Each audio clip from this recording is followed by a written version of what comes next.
প্রধানমন্ত্রী তারেক রহমানের নেতৃত্বে দায়িত্ব নেওয়ার পরপরই নতুন সরকার ঘোষণা করেছে প্রথম ১০০ দিনের স্বল্পমেয়াদী কর্মপরিকল্পনা।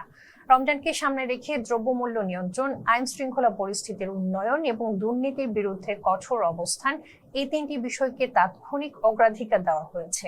পাশাপাশি অর্থনীতি পুনর্গঠন, জ্বালানি ও বিদ্যুৎ সরবরাহ নিশ্চিত করা এবং কর্মসংস্থান সৃষ্টির উদ্যোগও সমান্তরালভাবে এগিয়ে নেওয়ার কথা জানিয়েছে সরকার।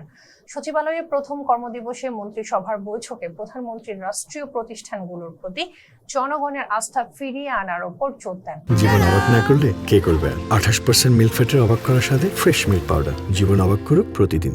তিনি স্পষ্ট করে বলেন, আইনের শাসন প্রতিষ্ঠা এবং প্রশাসনের শৃঙ্খলা ফিরিয়ে আনাই হবে সরকারের প্রধান লক্ষ্য। মন্ত্রিসভার সদস্যদের ইশতেহার বাস্তবায়নে সমন্বিতভাবে কাজ করার নির্দেশও দেওয়া হয়।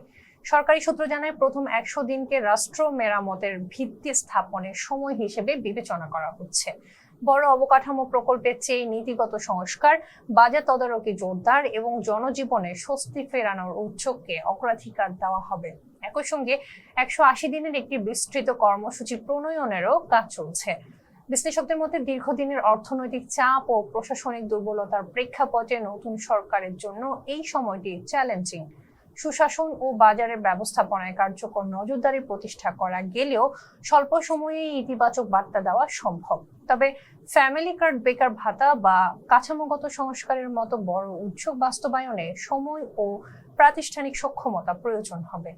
রাজনৈতিক পর্যবেক্ষকদের অভিমত, প্রথম ১০০ দিনের পদক্ষেপই নির্ধারণ করবে সরকারের ভবিষ্যৎ পথ চলার দিকনির্দেশ।